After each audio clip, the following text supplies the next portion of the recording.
Mhm. Bringing the vision into a mission. This is Global Mission of Peace with Goldfish Report 8, recorded on September 4th, 2015. I am Radagast at your service with Luis, our media outreach, Sanjay, the wonder from down under, special guest Ron Van Dyke, and of course the ambassador, voice of the dragon, with his warm heart and keen mind. And so now we will get started. Thanks, Radagast, and we want to welcome Ron Van Dyke with us to the show today, and want to hear all about how Ron's doing and what's new and what's coming up in the future, and of course our weekly news reports of what's going on in the world. So I'll hand it over to the ambassador. Good day, everyone, and welcome, Ron. I mean, this is not only that Ron is back of the first time in part of a Goldfish Report, but he is, the first person that I spoke to over 1 year ago. And we never had a 1 year celebration. Basically now, we have this meeting here in the Goldfish Report when we are turning the global vision into a global mission of peace, and basically turning the vision into a mission. And Ron was a part of the vision, and he's, of course, a part of the mission. And that's why, today we are bringing him back. I mean, me and Ron has been struggling back and forward with health issues during this period of time. But by the grace of God, we will overcome. And I think that, it's going to be just a part of the daily battle these days now, just to try to help the people to continue to have a spirit and faith in the belief of global peace. Okay. And we're going to talk a little bit about some amazing things that happen around the world. And, and that is, but by that now I want to hear Ron, how does it feel to be on the Goldfish Report? Well, it is the first time on, and, I was thinking back. Yes, you said it's been over a year, and it was. And it was interesting that just before all of this health issue hit me, you brought Radagast into the picture. And it's almost like you were prophetically seeing that I was not going to be readily available. And so you prepared Radagast to step in just a little bit before I had to go to the hospital and go through all of the trauma that I went through with the operation and everything. But yes, we've been friends for over a year now, and most days we communicate one way or another, mostly with the communication actually on the internet where we can see each other and talk, but also just emails and stuff like that.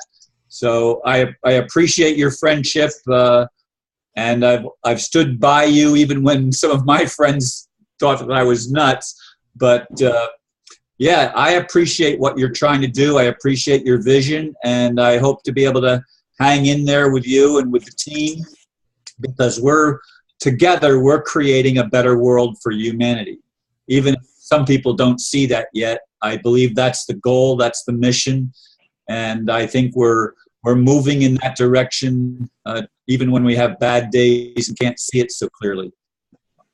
No, I also what I wanted to say is that, I mean, you were a great instrument in basically when we had creating the vision of distribution of peace.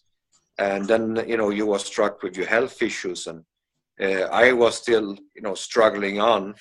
But then I had my hit when I was in Hong Kong. Right. And now again, I start having some issues. But at the same time, I think that, what doesn't kill us make us stronger. And basically, we will just continue to, do the struggle that we're doing day by day. And also one thing that is very interesting is that, during this last weeks, we have been having all these people flooding Hong Kong and China to meet with the family. And, you and me were supposed to be there long time ago.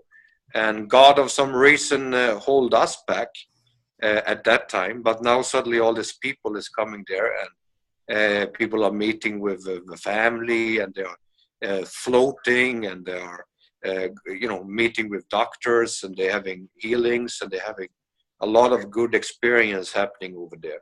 And so I think it's time for me and you, Ron, also to start getting back to China to get some healing over there too.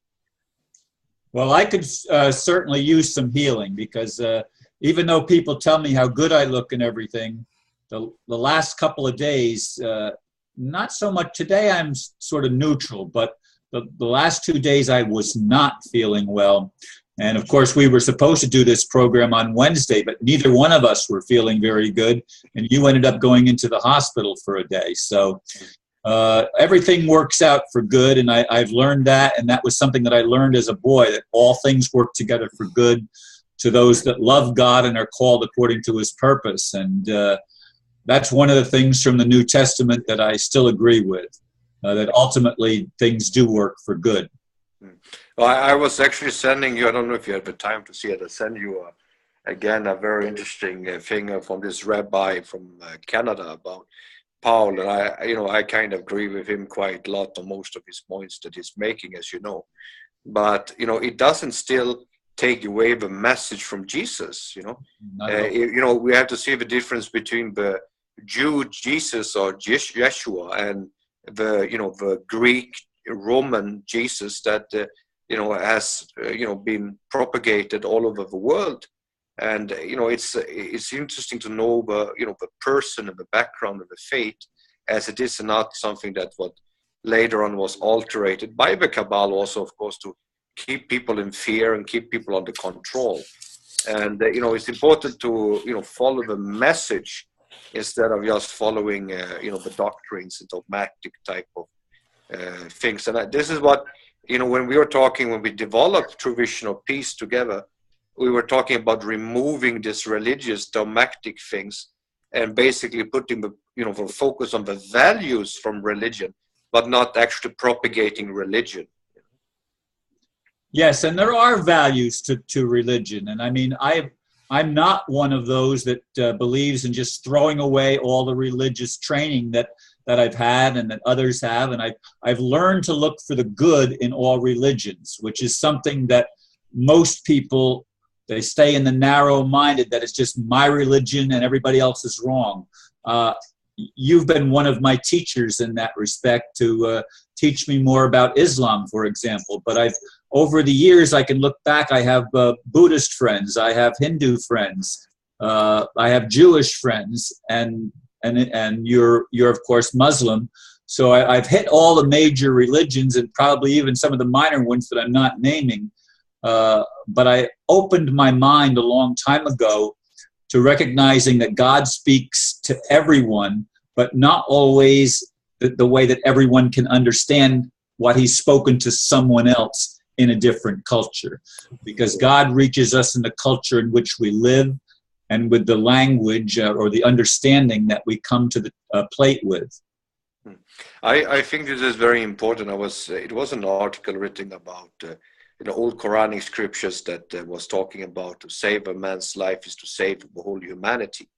Okay, and I think this is something that ISIS and other type of so-called Muslim groups need to learn. Okay, is to actually follow what God is speaking to through the Quran and basically try to live after the example of Islam. Now, for example, myself, I consider myself a Muslim because that's the word of being submitted to the will of God. And that I do. And I believe in the way that all religions, okay, is a path to God, okay? It's just in different, you take a different path. And what I have realized through my years, that I'm not arrogant and I don't say that I'm the absolute correct person in everything. But actually, by studying the Torah, by studying the Bible, by studying, the Quran and other religious scriptures, I find myself a way where I basically have a lot of patience and a lot of love for all brothers and sisters, doesn't matter what faith they are, because it's the value of the values that the people have that is important and not what they claim to be, because you have so many arrogant religious bigots who are the worst type of people on the planet, but to the surface they claim to be very religious, but in reality they are quite evil, quite egoistic, and hypocrites. And so basically, I don't say that I'm a perfect person, as I said so many times, but I think it's important that we were doing through our mission was to ask people to look themselves in the mirror and basically look at themselves. And this is what the Goldfish Report is all about, is to try to, look into the news or look into what's happening in a different manner than what we do when we look at the media. Because we don't have any agenda, because you have propagandist free media, which they call themselves also free media, and they claim that they are free, but in reality, they are also, like this Glenn Beck, for example, which by my opinion is a quite crazy person. And, he's a fundamentalist in his way, and he's propagating his view of what's happening in the world. And sometimes that view of the world is quite distorted, very distorted. And then you have, people like, what is his name? This other man from Texas, Ron, this American guy, InfoWars Right. guy. Oh, yes. Yeah. And you look at him, for example, he might put forward some Alex Jones. Alex Jones, yeah. But he is also a form of a, little bit like a crazy person from time to time. And so he doesn't really, get the thing over, and something he says is also quite fundamentalist. And I think that what is important is to try to get news which actually is balanced in a way that it's not anti this or anti that or anti this, but what it is, it's the Goldfish Report is anti-stupidity. Okay? And people say, oh, the ambassador is anti-American. No, I'm not anti-American, I'm anti-stupid. And this is very, very important to realize. And does this mean that Americans are stupid people? No, it doesn't. But the thing is this way, is to being arrogant, okay, I've been accused, that, Ron, for being arrogant or whatever. But the reason why they think that I'm arrogant is just because I'm telling the truth, which they don't want to hear. And the thing is, there's like people who knows me, I think that, that I'm quite humble in many ways, but I have a lot of patience. But at the same time, I will say what I feel. And if I feel something, I will say what I feel. And it might come across being arrogant, it might come across being bad to some people, but I don't do that intentionally. Okay. And I think that you, me, and Ron, we had a lot of times discussion back and forth. We didn't always agree on everything. But after a while, we came to a common conclusion after a while anyway. And I think it is because we are basically so much programmed into a certain mindset. So when we're supposed to look outside that mindset, we people become upset. It's like we were said, oh, the family is all bad because they're behind the cabal and blah, blah, blah, blah, blah, blah, blah.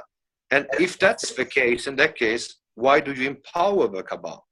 And this is what we were talking about many times, is that, we are standing as an observer from the outside and we don't intervene.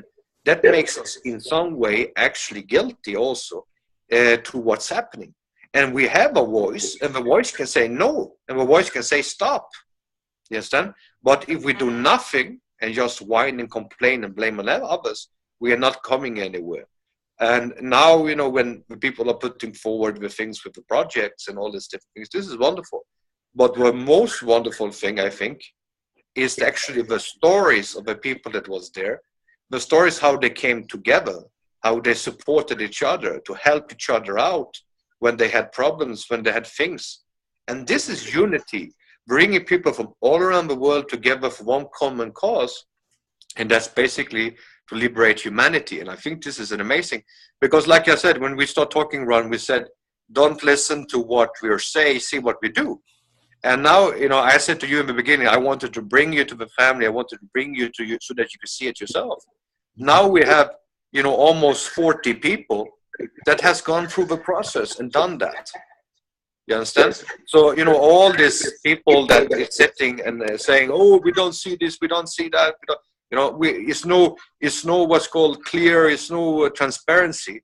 Okay, you could be there in Hong Kong too. But you choose not to. You choose to sit as an observer and complain and whine, and in some cases even slandering people, like the slandering attacks that was done against you, and which is done against me on daily basis.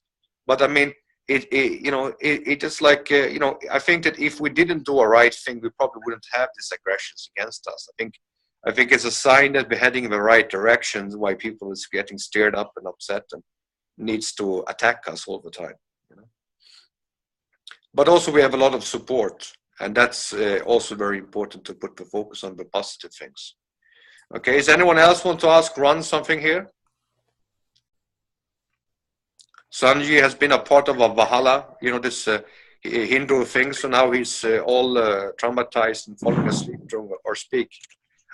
No, I was listening. I wasn't falling asleep. I was listening. I'm here. Well, we want to kind of talk about some of the things that are in the news today, and you know, because we are here to, you know, wake people up, and I think that that's really what our message is. And today, the New York Times had, I hear some echoing. Somebody's microphone, I think, is causing echoing or something somewhere. So we want to check on that, because this is unscripted, folks, so anything can happen while we're doing this.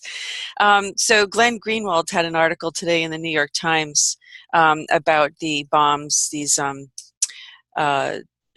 bombs that supposed to have some agreement that we're not supposed to be using, and just wonder, you know, maybe what might have, why we can't seem to get rid of this violence on the planet, and what it's about. And I think we know that we're having a financial war, and I think that what we really need to do is make sure people understand who's really controlling the planet, and, you know, how is it that America, and not just America, but, you know, I think America was, in some regards, the hope of the world.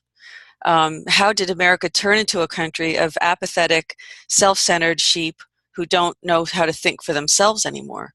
And I'm not anti-American. I'll be the first one to defend this great country, because I'm a daughter of the American Revolution, and my family has fought here and shed their blood, you know, from the beginning. So I am very pro-American, but I am very disheartened to see what has happened, why people have become sheep, and you know, we know that we've been manipulated. We know that we're being controlled. How much more suffering? I mean, the image of that child, that refugee that washed up on the beach, has gone across this globe. And at what point, you know, are people going to start to see that, you know, this is, they don't care about us. They don't care about us. When do they stop realizing? By the time it comes to your front door, people, it's too late. It will be too late for you to do anything about it. And if you don't wake up now and see that these evil controllers use us, you know, I mean, even there's entities that use us as food, and how sick when they manipulated us and they gave us their mind. They gave us their mind in a sense that they gave us their anxieties about food. Although we haven't hungered, has anyone gone into starvation mode? Yet we have anxiety about food and starvation. That's because they have anxiety, and if they don't keep us enslaved, they won't have a food source any longer. So that's the reality, people. And if you don't really want to wake up and see what's really happening, then by the time it comes to your front door, it's going to be too late for you to do anything about it. Maybe you don't care, and that's okay. If you don't care, then we're not going to worry about you. But I think that, you know, our job here is to help people to realize our media is completely controlled. They're not going to tell you the truth. And if you think that that's the only place you're going to go to get the news, and that's where the truth, who is the real arbiter of truth here? I can tell you it's not the judicial system. And we'll probably have that conversation another day. And we will probably have that conversation soon. And Ron has a lot of experience of that. But I'm going to show you the solution, okay, for how we're going to be able, okay, to make some changes on this world, okay, is basically by doing exactly this, okay. We need to place these people on this boat, okay, and maybe use some drones on them, okay, and maybe then people will realize, okay, or these people will realize what it is. I think this is what they need to experience, okay, and without this type of personal experience, okay, of suffering, these people will never understand, and it will just continue, and it's just going to be worse and worse and worse. And the biggest problem that people doesn't realize is actually that United States, that used to be a form of beacon for the world, actually is the only country on the planet at this point of time that actually is waging a war on its own citizens as we're speaking. And I think that if people doesn't wake up at this point of time and put these people in the boat there, then basically, you know, they will, when they're on the boat, they will probably realize, but today we had a very, very interesting situation. I was just told by a friend of mine, who is a friend of the president of Guatemala, that he was arrested, the president. And actually, I said, it's a great news. I don't have anything personal against that president, because, to be honest with you, I don't know much about him. But this is a person that he was growing up with his brother, and was at his brother's funeral, and so on and so on. And so he said he was shocked over that he was arrested. And I said, this is a good sign. Let's hope that more of these leaders would be arrested for the crimes against humanity. Okay. And maybe, Ron, you should maybe talk a little about you and Lisa was talking about the juridical system in America. Maybe you could explain a little bit about your traumas, and you and me was speaking some even with this attorney in the past from the PNC Bank, when I told her about the screenshot, and then finally she never showed up in court. But now, what's happening in your court matter? You get your house back, but still it's owned by the bank.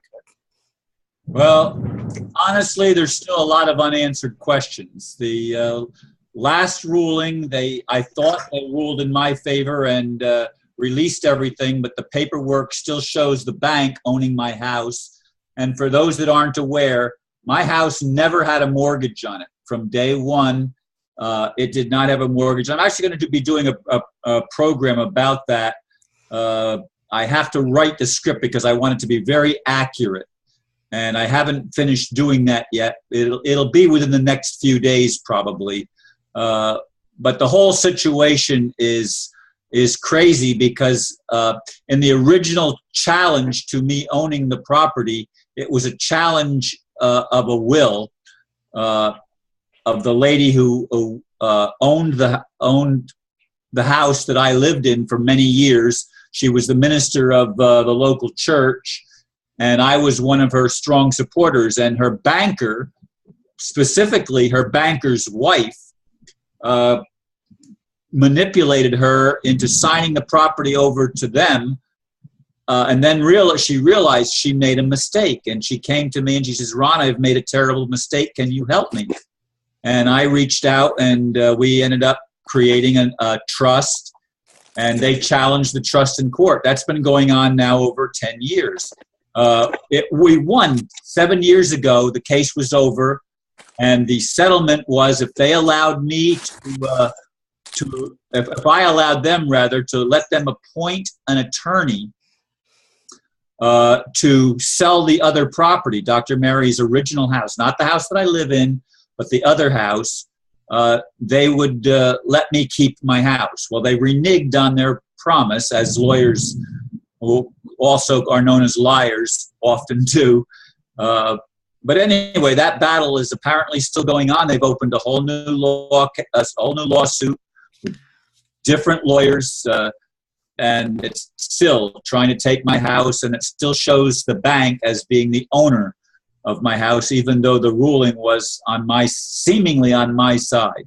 So there's still a lot of unanswered questions that I have to figure out, and it has been probably one of the biggest challenges of my life as far as being a human being living on a planet that's supposed to be run by just people with honest laws, and it's anything but that from my own experience. Yeah, we have Sanjay with a question. Sanjay.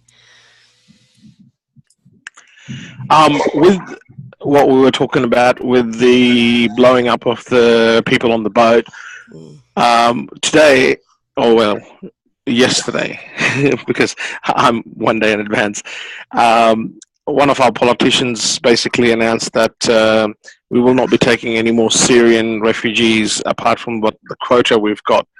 But the funny thing is, all the countries still line up to bomb the Syrian people. So if we bomb their houses, where are they supposed to go to?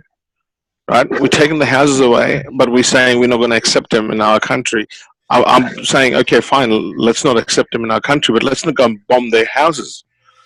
I mean, we're taking the houses away from them, and this is similar to what Ron's talking about, his house, taken by the judicial system, right? So it seems that the judicial system or the governments seem to just be able to be blowing the houses up or taking the houses out. And where do people live then? Are we going back to cave age? So we've got to start digging these caves. What are we supposed to do? Right? The goldfishes are like, living in this world, not even realizing this is happening. I was contacted by a brother today from Bulgaria, and he was saying that we need to help because basically most of these people are being flooded through Bulgaria up to Europe. And, we need to do something to put the stuff or to help the people, where they are. I mean, before they're being transported up to another place. But I see the South European countries like Greece and, Macedonia and Bulgaria, they're being flooded by the refugees. And, basically they want, they're already having financial difficulties. So what they do is just let them just go up north, okay? But, the problem is this way. When are we going to say simply, for example, yes, the way that the social system is based up in some Northern European countries, cannot work under this way that it does today and contain all this refugee crisis. But what can done is to change the system and to put up cities of refugees because we have a lot of space in Europe. Okay, we are not overpopulated. And we could put together a space where we could actually put these people in free zones. And then we have all these other human trafficking gypsies in Europe that is going around from one place to another place and being working and used as beggars. Now we really have real people with refugee crisis, no homes and things like that actually need spaces to live. Why don't we come together and actually take a space somewhere in Europe? And Northern Europe has a lot of space. And Finland, who is one of the most, foreign, not liking countries on the planet, has a lot of forest and a very less population. Why don't we put them in the forest? Okay. Now the thing is this way: we have a lot of space where we can build and set refuge. I have also suggested the most important thing is that the Arab states, especially the Gulf nations, who are rich and have money and all those things, who's of course behind this also together with other nations. Why don't they do anything to help? It's at the same time when Palestine was being bombarded, Hugo Chavez was offering the Palestinian people visa. And, he's not even a Muslim. Why don't the Muslims go together, the Muslim nations, and actually do something to help these people? Okay? And, when we hear things like Czechoslovakia saying, oh, we will only help the Christians. Okay, fine. This is, again, a crusade going on. We need to be inclusive. And, now Europe is being completely overwhelmed with a war created by America, Israel, and United Kingdom. And maybe they have to take their own responsibilities. Maybe we should arrange real boats and ship them all over to United States. Okay? And let the military complex pay for it. Okay? Why should taxpayers have to pay for the crimes against humanity? Let's the military complex and Mr. Bush and Tony Blair and all these other politicians that have stashed away money during the criminal rulings of the countries, why don't they pay for it? Okay. Well, what we see is ethnic cleansing here. This is by design. And this is their typical, as David Icke talks about, problem, reaction, solution, right? So what they have is we have this problem, this war. The reaction is the people have to leave and they need to have an answer. And of course, they go to the people who are creating the problem and say, we need you to give us a solution, not realizing that they're the ones creating the problem. So now you have all these refugees cleansed out of this region, and you have a situation where, what are they going to do? They're going to be forced to vaccinate.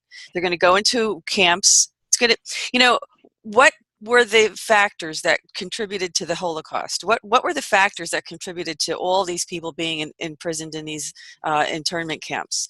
It wasn't a simple, problem that happened overnight. This was psychological warfare.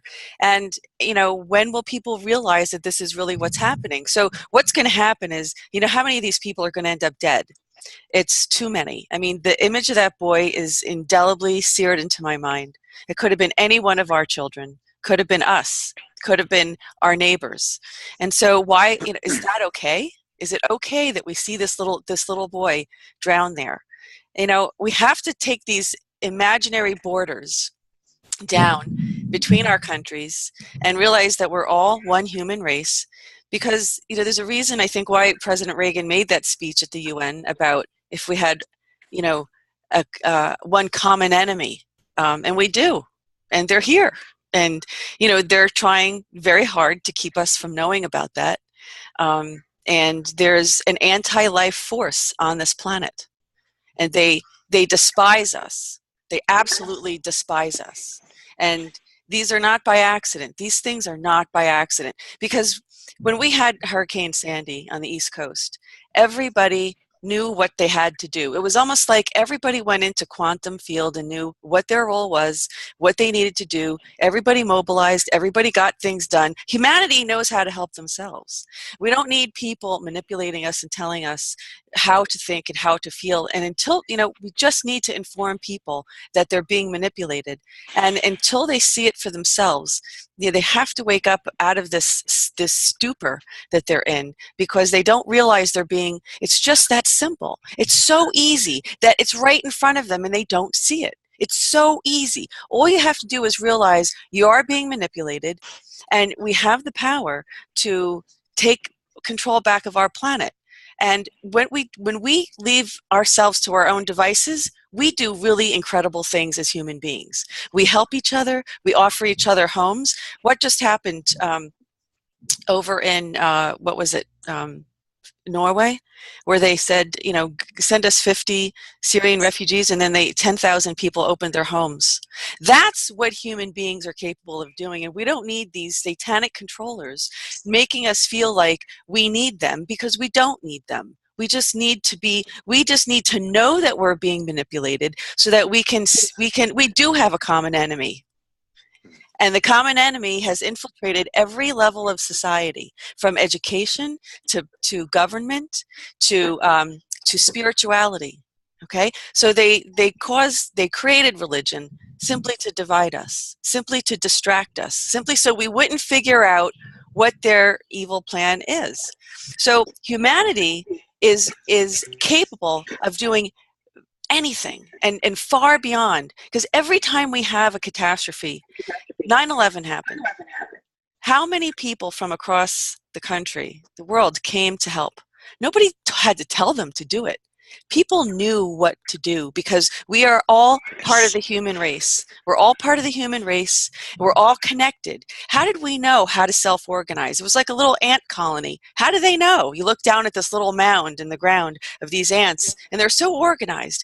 And you know, we're the same way, because I saw that image in Tibet in the last earthquake, and someone had a drone that was flying over. It was posted, you know, on all the blogs, and people really looked like ants. It was amazing. We looked like ants that were just organizing, mobilizing. They knew to walk around certain piles because it was up in the air. It was like an aerial view, and when you looked down, all you could see were people, but we looked like ants. We really did. But we were intelligent, and we knew how to self-organize, just like ant colonies do. So I say humanity is capable of taking back power and control of their own lives, of our own existence, of our own civilization, once we know who the controllers are and that we've been manipulated. And the mainstream media is contributing to this. This is the tool that they use to do it. So it's just going to have to be in people's faces long enough and enough times, not call us conspiracy theorists, and stop thinking. And the problem is because it's not a reality you can handle. I mean, what was the famous quote? You can't handle the truth. And unfortunately, it is a reality that it's happened to every one of us on the Goldfish Report, that at a certain point in our life, reality, our view of reality was shattered, really shattered. And we had to come to the awareness. We had to come to the awareness that it was a false reality. And in our desire to understand how it could be a false reality, we found the truth. We found the truth of who and what we are. We found the truth of who's manipulating and controlling us. What we have to do is realize what we can do about it.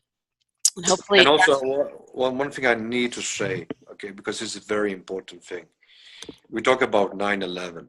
Okay, how many million 9/11s has been created after the 9/11 without anyone even shedding a tear? And the reason for that is because it's brown people. Now, this might sound that I'm saying that, we are racist. Yes, we are. the thing is this way, everyone came along to support America. Iran even offered their assistance and support to the United States during the 9/11. And then they were put on the axis of evil, and so on and so on. But the truth in the matter is this way. We have a 9/11 going on, many of them, over 4 million refugees that doesn't have a home. We have millions of 9/11s. We have chemical weapons being used, and we're supposed to not allow to use chemical weapons. We're having silent warfare going on nations, blowing up their places and stuff like that. Terrorist attacks, and this is terrorist attacks. When you're blowing up nations without a reason, without a declaration of war, it's a declaration of war, but these people are doing terrorist attacks against many nations all over the place.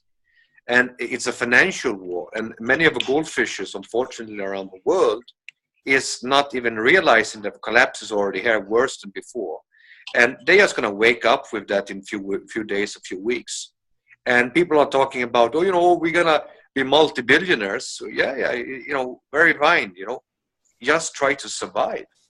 We have all the funds that needs on the planet. We have all the technologies that is needed on the planet. What is we lacking? What is the lack that we have? Only one thing, will. When will we allow all these things to be prosperous for everyone? And I really pray now and hope. Ron did a wonderful speech. I never forget it, to the Pope almost 6 months ago. Okay, and I believe. Now you lost the light, Ron. Ron's light. We'll get his light back. Yeah, and basically, he made this nice speech to the Pope, and basically there, we do the same thing today. It's the Jubilee meeting coming up on the 15th and 16th. I hope that the world will unite on the common goal of releasing the technologies to humanity, and also to release funds to help all the people on the planet to live a life that we all are needing and allowed and should have. Okay, and I think that this is our message. Basically, end the financial tyranny, end the slavery on the planet, and let the people free. Okay, right. And this is basically my hope and pray, that the Pope and all other leaders there will unify in the mission of not having lack anymore, that having the will to set humanity free. I understand that things needs to be done in baby steps, but at the same time, we need to take the first baby step in the right direction for the first time in our century. Okay, so now it's time for us to do it. We have a new 70-year era. Let's do it together. Let's repurpose everyone and unify and work together, both humanity and Cabal and everyone else, if it's even ETs or whatever they are. Let's unify to save humanity under our creator that is the same creator. Doesn't matter if you call ET, or if you call Wimpy Doo, or if you call the goldfish, or if you call the ambassador. We all need to unify together as one common entity to save humanity. Now Ron is back. I think maybe he lost electricity there for a while. Exactly when I said that you talked to the Pope, then suddenly the light went down. Quite prophetic. Oh yeah, absolutely. Yeah, if you remove the mic, you're muted. Yeah, exactly. And I think you're right. I mean, for lack of knowledge, our people will perish, and that's really part of the message. And that's why the Goldfish reports are so important, is to get the knowledge out. And I think that everybody would kind of agree with that we need to spread this knowledge. We need to spread this information. That's why we have the Goldfish reports, is to spread the knowledge. We don't want people to perish anymore. We want people to realize how powerful and incredible that you are. And you just have to know it. You have to know it, that you don't need to be told that you're this, or that, or that you have to think a certain way. We know how to take care of ourselves because we've done it many, many, many times. And we have to kind of wonder why, capitalism is failing. And I think maybe Radagast might want to speak to that and understand, why is capitalism failing? Because that was supposed to be the hope of the world, but it's not. It's not working. Why do you think it's not working, Radagast? I just want to say one very important thing. Okay, very important thing. We're saying that capitalism is the hope of the world. Okay, now look at the hope of the world is China. Okay, and that used to be a communist country. So the capitalist program was a form of a brainwashing strategy. Okay, but I want to turn back to Ron before he was turned away about the Pope 6 months ago, and now is the Jubilee meeting in United Nations on the 15th and 16th. Maybe you have some words to say to the Pope this time too. Well, I remember giving a message to the Pope. I haven't listened to it in a long time, but I would say to all the people of the world, all the leaders of the world, to wake up. I mean, are we going to self-destruct? We don't have to, and it's a matter of choice. And I do believe there's probably some beings on this planet that have been very powerful and influential that somehow need to be removed by whatever means. But in any case, the Pope and people from all religions and all nationalities, and there's a terrible thunderstorm going on here. That's why the power got knocked out earlier. I mean, it was a big crash, boom, and all my lights went out except the candles behind me. And it was eerie looking. But in any case, we all need to be awakening and remembering and paying attention to what's happening. We do have the power to change things, but we have to take back our own power, as was said just a little bit ago. And I don't want to take the light spotlight here from Radagast. You would turn it over to him. And so let him answer the question, Ambassador, that you had asked him. Well, as far as capitalism, I mean, I really feel that capitalism is kind of like a blanket term. What I'm getting to really understand is what we need is entrepreneurism or entrepreneurialism. The ability for people to freely invent, create, and network with each other by providing value to each other. Because really what an entrepreneur is somebody who figures out what is needed, what is of value, and then putting together the network that allows them to produce this value, and people then pay for that value because they're happy to pay for it. I mean, in a really healthy system of commerce, what you have to sell is something people really want to buy. And if you price it right, then you have people just swarm, and you're tasked to keep on producing for the people. You know, the whole supply and demand. And I feel what we're now calling capitalism is really just kind of a form of government mafia, where there's just turf. It's really more like turf. Who has what turf? And you know, that, like, with one of the problems with government is, like, I guess, I don't know, it was Mark Twain say somebody can't understand a problem if their paycheck depends on them not understanding the problem.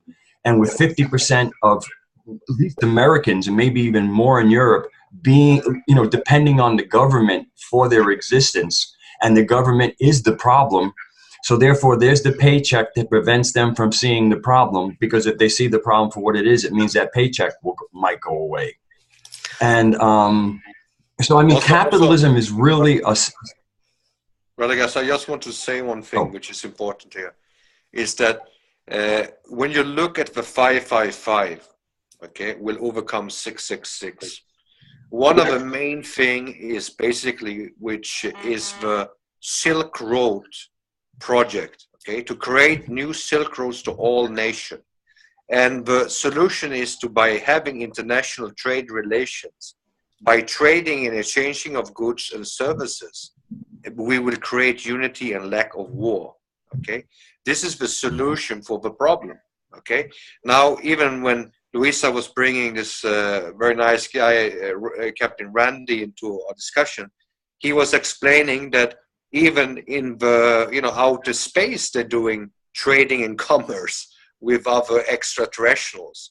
And I think that this is the solution.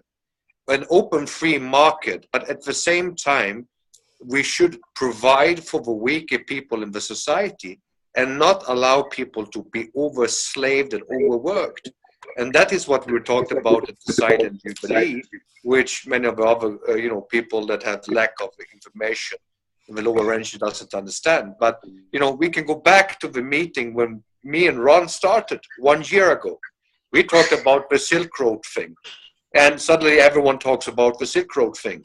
Now we talked about the Jubilee, and now we even have the Jubilee meeting. And we were talking about, you know, war against ignorance and human slavery, and suddenly everyone talks about it. So let's awake the leaders of the world, okay, and everyone else to this mission, okay? And the mission is basically to tear down the borders between work and trade with each other in an open trade market, and allow each other, okay, to support each other. And basically we unify as one global entity against the division that Satan, the divider, was basically putting between us, races, religions, and other type of social infrastructures and basically hierarchies. And let people be respected for what they do, not for what they claim to be. Okay?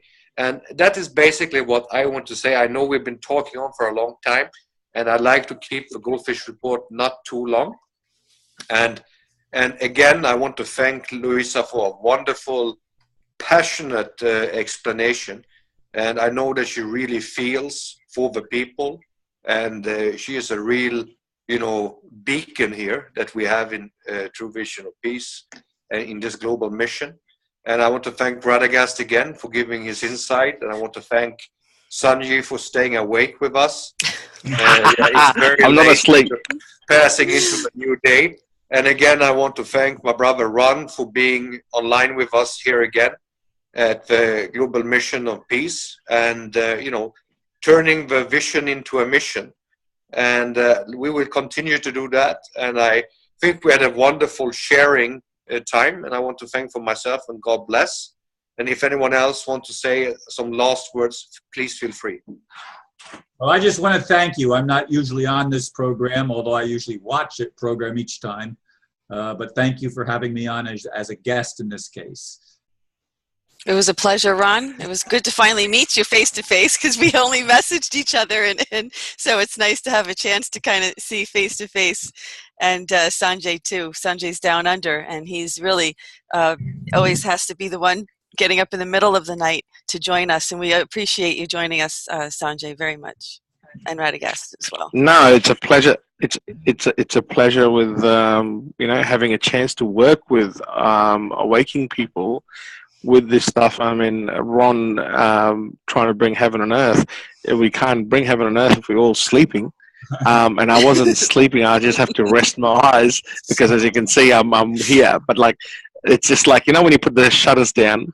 But just to leave with the hope, we may have different religions, we may have different languages, we may have different skin colors, but we all belong to that one race, human race.